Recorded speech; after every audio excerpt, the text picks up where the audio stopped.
Hello. I see a lot of people because of my neck problems, like the ligament damage I have through my neck. Um, I wasn't in a car crash, but for whatever reason, I got the ligament damage. Maybe it's from lifting heavy stuff. Maybe it's from a degenerative connective tissue thing that did damage beforehand and predisposed me, like made me weaker. And that's why me lifting stuff hurt me, and when it doesn't typically hurt other people. I don't know, but um, anyway, I go in a lot of places like chiropractors and stuff, and I see people who are in there, like where they get in a car crash and they don't know about upper cervical places. Like if I go to a regular chiropractor, I'll see this. Like, well, someone will be in there, and I'll say, do you see an upper cervical? Because like they're going to be the ones that take x-rays from 3 different directions and can examine like how out of place things are. Like if your C1's out of alignment 5 degrees, 10 degrees, it might not seem like much, but then you can have some major problems. Like you can have dizziness and vertigo and nerve pain and all kinds of problems, just because like your brain stem's right there. There's veins that run right alongside the C1 and drain blood from your brain. Mine's blocked. My C1's a little twisted, and my right internal jugular vein, I found out, is there's just no blood flow, and I've had brain fog, and it's been pretty bad, and tinnitus, which is just so bad I want to kill myself like every other day, which I am talking with my therapist about. You don't have to worry about that, but I just think people should say that periodically. Maybe not in casual conversation, but it's something that we should talk about, because tinnitus is a serious problem. And I mean, in the tinnitus community, you hear that every day, and people just talk about suicidal thoughts, like they're talking about the weather, but outside of that, you don't hear about it. So that's why I'm just saying it's that bad. So you can have serious problems, like with just some minor misalignment issues in your neck, and they don't. It's not like, oh, I'll just tough it out and it'll go away. A lot of times when you have C1 issues and C2, C3, they just stay that way.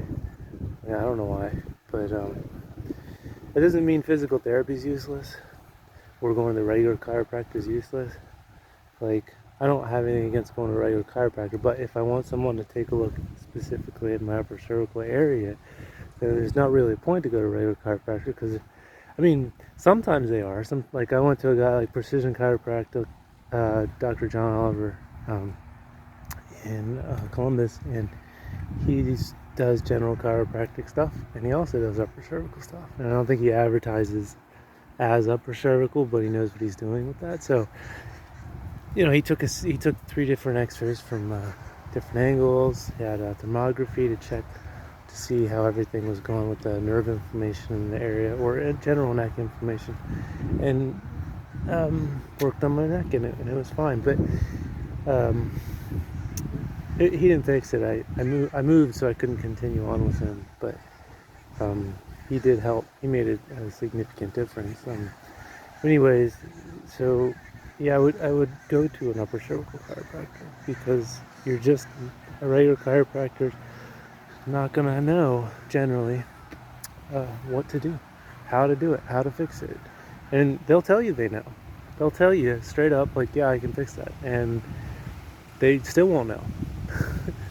Like, I don't know how they look you dead in the eyes and say, yeah, I can fix that, and yeah, I know how to fix that kind of stuff, when they don't. But they'll tell you that. And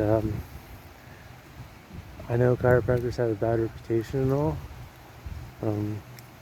but it's just something like doctors want to do. Like, there's just too much to know in medicine and in the medical field. Like, you could spend years on just one little small thing. There's just so much information. So they have helped people in the past. They think, yeah, they believe they can help you, and so they say, yeah, I can help you, and the truth is, maybe they can't, And a lot of regular chiropractors, like, well, don't really, I don't know if they even know where. I mean, they must be aware of upper cervical stuff, but I don't know. It's crazy. Like, but you really should go to an upper cervical. Like, I prefer Atlas orthogonal, or Blair method I tried. Didn't really do much for me. Atlas orthogonal helped more. Seems to help. Seems to be the most precise and most efficient way to get the C1 and the C2 to, and maybe C3, to get back to where they need to be rotationally, and like shift angle, like whether it's moved a little bit left or right or whatever. So yeah, so you should do that. And then also, if you're in a car accident and you have any sort of whiplash, I'd go get a digital motion x-ray. I would just get it. Like if someone hit me from behind, or if I crashed, if there was a sudden stopping, then, and your head flipped forward or backward or whatever, and especially if you have any kind of neck pain, then I would say, yeah, go get a digital motion x-ray, and you can check to see if you have ligament damage, because then you can go from there and say, all right, I've got ligament damage here. How do I address that with physical therapy? Like, what kind of neck exercises can I do?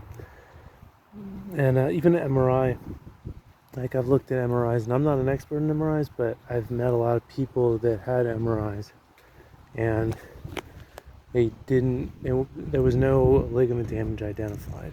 You can definitely identify ligament damage in MRIs, but it seems to be hard. I mean, I've had a lot of people have that experience where they go get an MRI and they get a DMX, and the DMX shows the ligament damage, because that digital motion x-rays, you're moving your head around, and you can see like the C1 and C2 and C3, they're supposed to move a certain way, and when they're moving, it's sort of like if you have a hinge on a door, and you open the door, and the door like starts to hang, and you can see like there's a problem.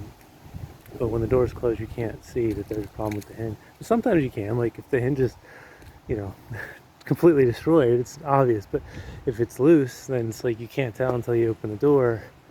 And so it's that kind of thing structurally in your neck. Like, it's not completely torn. There's some damage. It's stretched out, and you can't tell until you start moving your head. And MRI, I don't think they have any moving MRIs. If they did, then that would be superior, but they don't. So you can't actually see the ligament itself in the x-ray. I guess maybe if it was like really calcified, but the idea isn't to see the ligament, it's to see the movement of the vertebrae, and then you see like how things are moving, and then that's where the ligament damage is. So, and I see people struggle along for years after an accident when they get whiplash, and they're just like, it just blows my mind. They don't go see an upper cervical chiropractor, and they don't get a digital motion x-ray. It's like, these are the things you need to do. And a lot of doctors don't even, like, I'll talk to them. I've never met a doctor, like primary care or otherwise, that's ever even heard of a digital motion x-ray. I talk to orthopedic surgeons, have no idea. But they're giving people MRIs that are missing the connective tissue damage. So I just wanted to put that out there, that that's what you should do.